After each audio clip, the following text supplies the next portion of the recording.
You know what absolutely blows my mind? Watching people spend 3 hours scrolling through TikTok every single day, but claim they don't have 5 minutes to check their bank account. They'll memorize every detail about their favorite celebrity's drama, but can't tell you their credit card interest rate.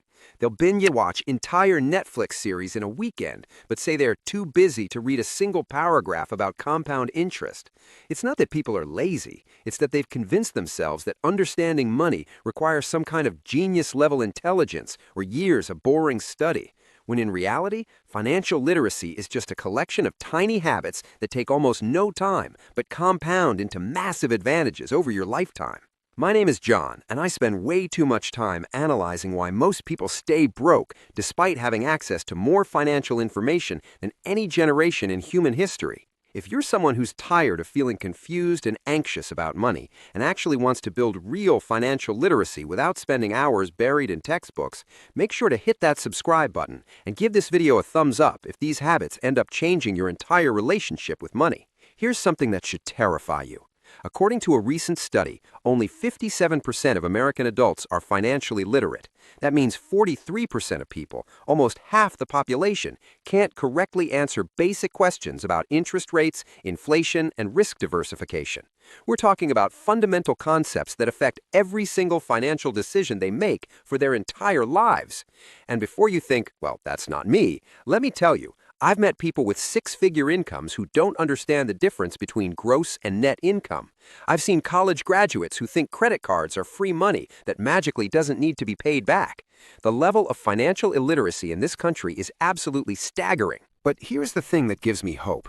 Financial literacy isn't about being a math genius or memorizing complicated formulas. It's about developing small, consistent habits that gradually build your understanding of how money works. These aren't dramatic life overhauls or huge time commitments. They're tiny behaviors that take minutes per day, but compound into genuine financial expertise over months and years. Today, I'm going to walk you through 7 tiny habits that will make you financially literate in 2026. And I guarantee some of these are going to surprise you, especially the one about why you should be checking something most people completely ignore every single week, and how a 30-second daily habit can save you from financial disasters that destroy millions of people every year. But before we dive into the specific habits, let me tell you why financial illiteracy is so incredibly expensive. Imagine going through your entire adult life making financial decisions based on feelings, guesses, and whatever your broke friends tell you. You take out student loans without understanding how interest accrues. You get credit cards without reading the terms. You buy a house without shopping for mortgage rates. You invest in your 401k without understanding what you're actually investing in. Each of these decisions, made from a place of ignorance, costs you thousands or even tens of thousands of dollars. The compounding cost of financial illiteracy over a lifetime can easily exceed $500,000 in unnecessary fees, interest payments, lost investment returns, and missed opportunities. The opportunity cost of staying financially illiterate is absolutely massive. Every month you don't understand how compound interest works is a month you miss out on letting your money work for you. Every year you don't understand tax optimization is a year you hand the IRS more money than legally required. Every decade you don't understand investment principles is a decade where you could have been building real wealth instead of just working for paychecks. Let's get into the 7 tiny habits that will actually make you financially literate. And yes, I'm calling them tiny because that's exactly what they are. We're not talking about reading economics textbooks or taking college courses. We're talking about small behaviors that fit into your existing life without requiring you to become a different person. Habit number 1. Spend 2 minutes every morning checking your bank balance before you check social media. That's it. 2 minutes. Before you open Instagram, before you scroll TikTok, before you check your email, you open your banking app and look at your account balance. I know this sounds absurdly simple, but hear me out, because this tiny habit creates a psychological shift that changes everything. Here's what happens when you check your bank balance every single morning. First, you immediately know exactly where you stand financially. No more vague anxiety about whether you can afford something. No more surprises when your card gets declined. You have concrete data about your financial reality. Second, it forces you to confront the consequences of your spending decisions from the previous day. Spent $60 at a restaurant last night? You see that impact immediately. Impulse bought something you didn't need? It's staring you in the face the next morning. But here's the real magic of this habit. When you check your balance every day, you start to notice patterns. You see how small purchases add up. You notice recurring subscriptions you forgot about. You become aware of your spending rhythms and can make better decisions in real time. It's like weighing yourself every day when you're trying to lose weight. The data keeps you accountable and aware. Most people avoid checking their bank balance because they're afraid of what they'll see. They'd rather live in comfortable ignorance than face their financial reality. But financial literacy starts with data, and you can't make smart decisions about money you're pretending doesn't exist. This one tiny habit, checking your balance every morning, builds a foundation of financial awareness that everything else builds on. The practical implementation is dead simple. Tonight, before you go to bed, move your banking app to your phone's home screen. Put it right next to whatever app you normally open first in the morning. Set a reminder on your phone for 8 a.m. that says check balance first. Then, when you wake up and reach for your phone, which we all do, you check your balance before you do anything else. 2 minutes, that's all it takes. Habit number 2. Track every single dollar you spend for 1 month, no exceptions. Now, I'm not saying you need to track your spending forever, though plenty of financially successful people do. I'm saying that once, just once, you need to go through the exercise of tracking literally every dollar that leaves your account for 30 consecutive days. Because until you do this, you have absolutely no idea where your money actually goes. Here's what's fascinating about this habit. Everyone thinks they know where their money goes. I spend most of my money on rent and groceries, they'll say confidently. Then they actually track their spending for a month and discover they spent $400 on food delivery, $200 on impulse Amazon purchases, $150 on coffee and snacks, and another $300 on entertainment and random stuff they can't even remember buying. The gap between where people think their money goes and where it actually goes is absolutely hilarious if it weren't so financially destructive. Tracking your spending for 1 month gives you real data about your financial behavior. Not what you think you spend, not what you wish you spend, what you actually spend. And this data is incredibly powerful because you can't fix problems you don't know exist. Maybe you'll discover you're spending $80 a month on subscription services you never use. Maybe you'll realize you're dropping $300 a month on convenience purchases that could easily be avoided. Maybe you'll find out that your small daily habits are costing you thousands annually. The psychology behind this habit is also important. When you know you have to write down every purchase, you start to think twice before buying things. That impulse purchase becomes a lot less appealing when you know you'll have to acknowledge it in your tracking system. It creates a friction point that makes you more intentional about spending decisions. Here's how to actually do this without it becoming a painful chore. Use a simple app like Mint or YNAB, or just use a Notes app on your phone if you prefer. Every time you spend money on anything, immediately open the app and record it. Bought coffee? Record it. Paid a bill? Record it. Gave your friend $20? Record it. The key is doing it immediately while the transaction is fresh in your mind. At the end of the month, sit down for 30 minutes and categorize everything. Add it all up. Look at the numbers. I guarantee you'll be shocked by at least 2 or 3 categories. And that shock, that moment of, holy crap, I spent how much on that? Is the beginning of real financial awareness.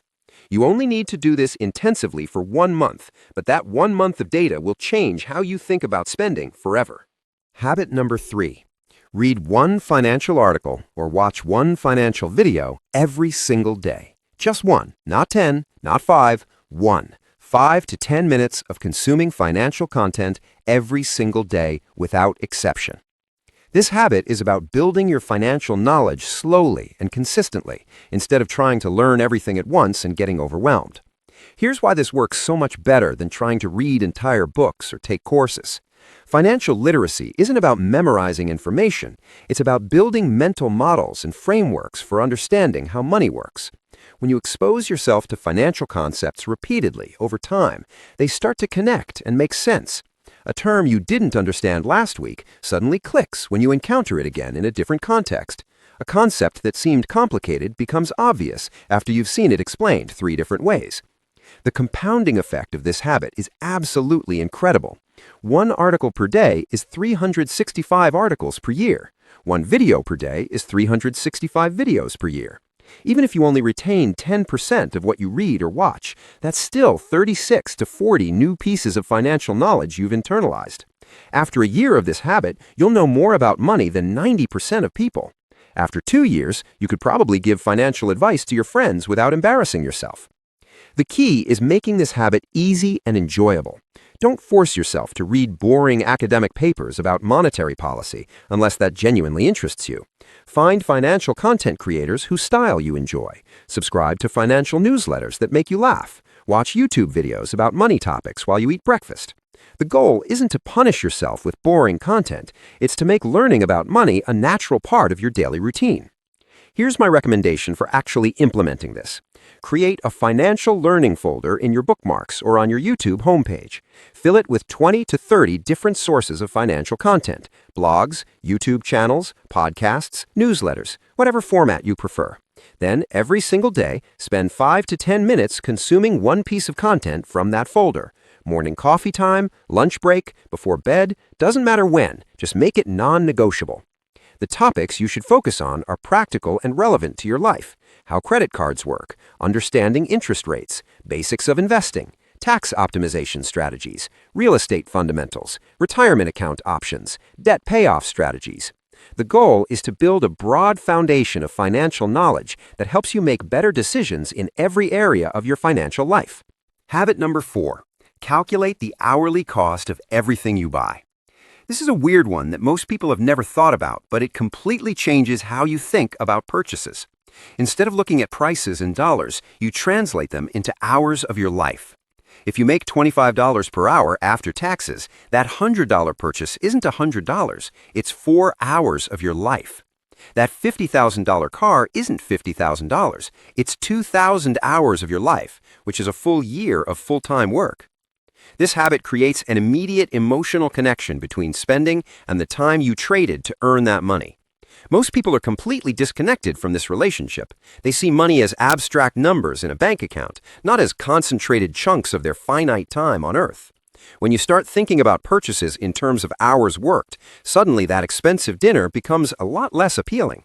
Do you really want to trade 3 hours of your life for this meal?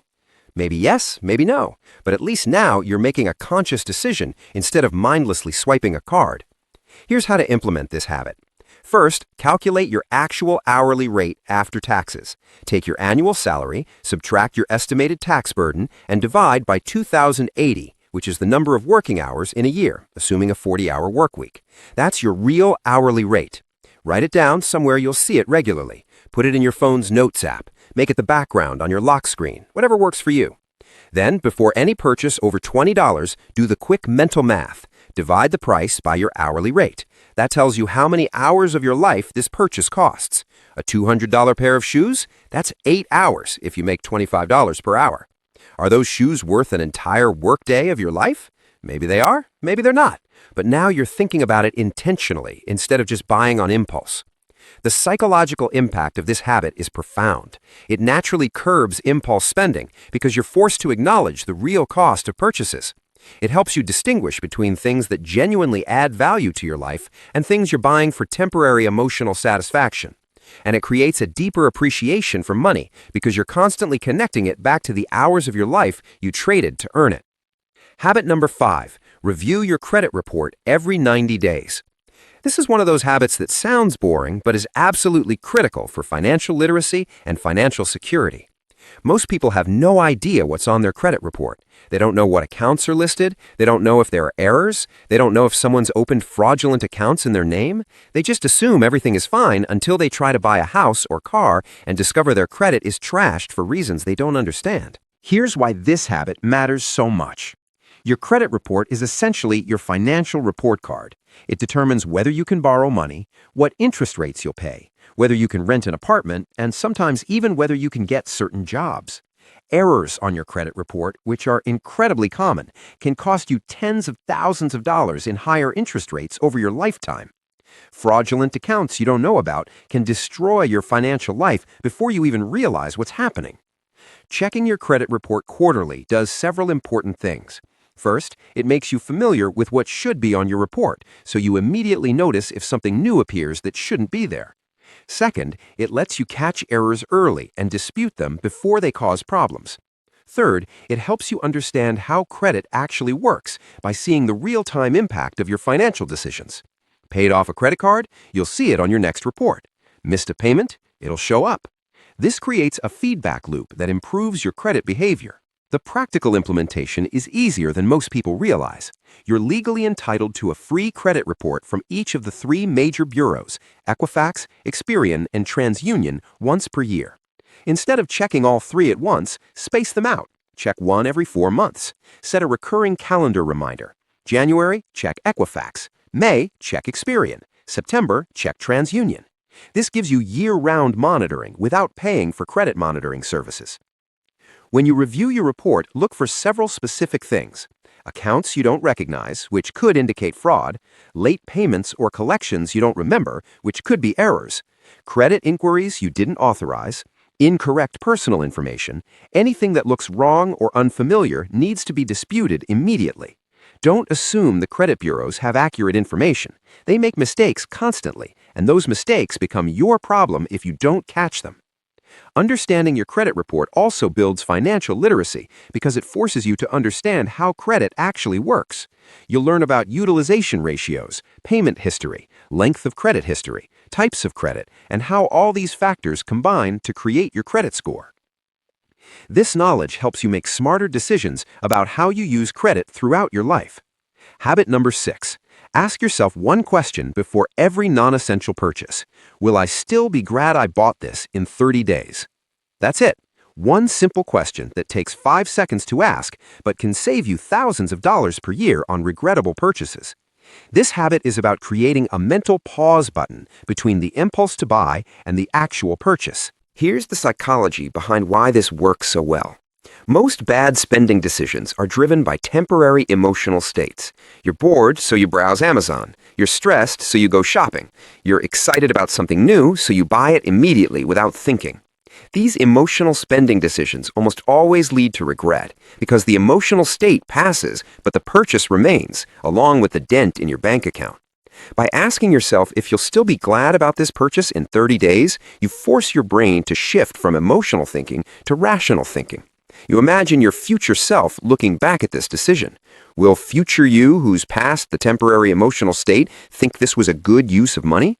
Or will future you be annoyed that present you wasted money on something that provided zero lasting value? The beauty of this habit is that it doesn't stop you from buying things you genuinely want or need. If you think about a purchase and honestly believe you'll still be glad about it in 30 days, go ahead and buy it. This habit isn't about deprivation. It's about intentionality. It's about making sure your spending aligns with your actual values and goals, instead of just being a series of impulsive reactions to temporary feelings. Here's how to make this habit stick. Create a physical reminder. Put a small note in your wallet that says 30-day test. Set your phone's lock screen to an image that reminds you to pause before purchasing. Tell your friends about this habit so they can call you out if they see you making impulsive purchases. The key is creating friction at the moment of purchase so your brain has to engage with the question. For bigger purchases, take this habit even further. If something costs more than a few $100s, implement a mandatory 48-hour waiting period. Add it to your cart, but don't check out. Bookmark the product, but don't buy it yet. Give yourself 2 days to think about whether you really want it. You'll be shocked how many times you come back after 48 hours and realize you don't actually want the thing anymore. The desire was temporary, and waiting it out saved you from an expensive mistake. Habit number 7. Calculate one financial metric about your life every single week. This is about turning your financial life into data you can actually track and improve. You can't manage what you don't measure, and most people never measure anything about their finances beyond, do I have money in my account right now? Here are examples of metrics you could track weekly. Your savings rate. What percentage of your income are you actually saving? Your net worth. What's the total value of everything you own minus everything you owe? Your debt payoff progress. How much closer are you to being debt-free than last week? Your investment contributions. How much have you invested this month? Your emergency fund progress. How many months of expenses could you cover right now? The specific metric doesn't matter as much as the habit of regularly calculating something. When you track a metric over time, several powerful things happen. First, you become intimately familiar with that aspect of your finances. Second, you can see progress or lack of progress clearly, which motivates better behavior. Third, you start to understand the relationships between your daily decisions and your long-term financial outcomes. Let me give you a concrete example. Say you decide to track your savings rate every week. That means every Sunday you sit down for 5 minutes and calculate what percentage of your income from that week you managed to save. Week 1, you saved 8%. Week 2, you only saved 3% because you had unexpected expenses. Week 3, you saved 15% because you stayed home and cooked instead of eating out. Week 4, you saved 10%. After a few months of tracking this weekly, you start to see patterns. You notice that weeks where you meal prep on Sunday have higher savings rates. Weeks where you go out with friends have lower savings rates. Weeks where you have a side hustle have higher savings rates.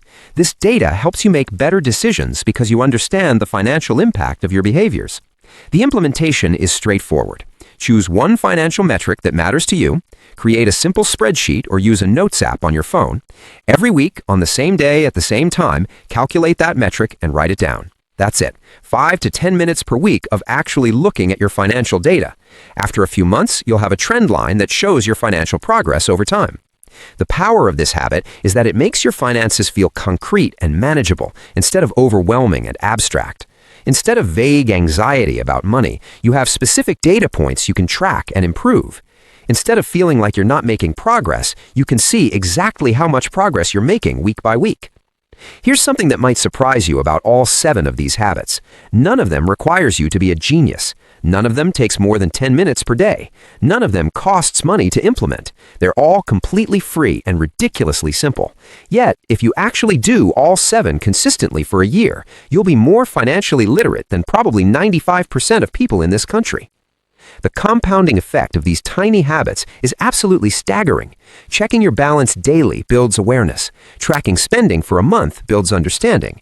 Reading financial content daily builds knowledge. Calculating hourly costs builds intentionality.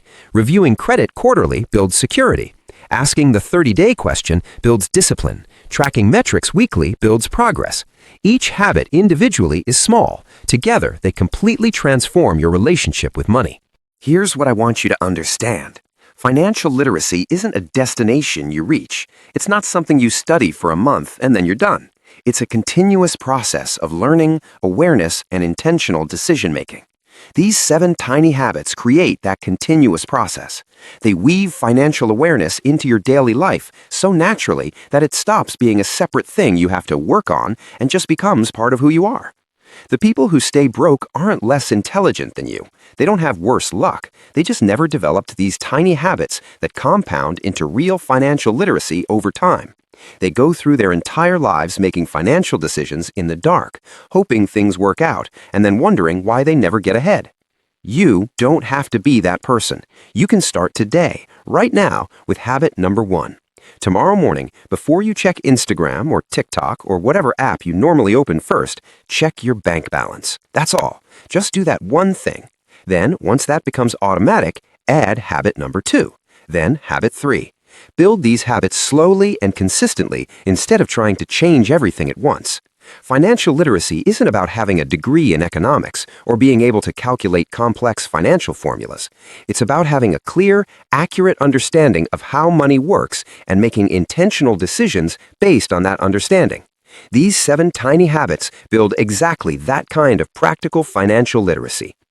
So there you have it, 7 tiny habits to become financially literate in 2026. Check your balance every morning, track your spending for 1 month, consume financial content daily, calculate hourly cost of purchases, review your credit quarterly, ask the 30-day question, track 1 metric weekly. None of them is dramatic or difficult. All of them are powerful when done consistently. Your future self, financially literate and making smart money decisions without even thinking about it, will thank you for starting these habits today instead of waiting for the perfect time that never comes.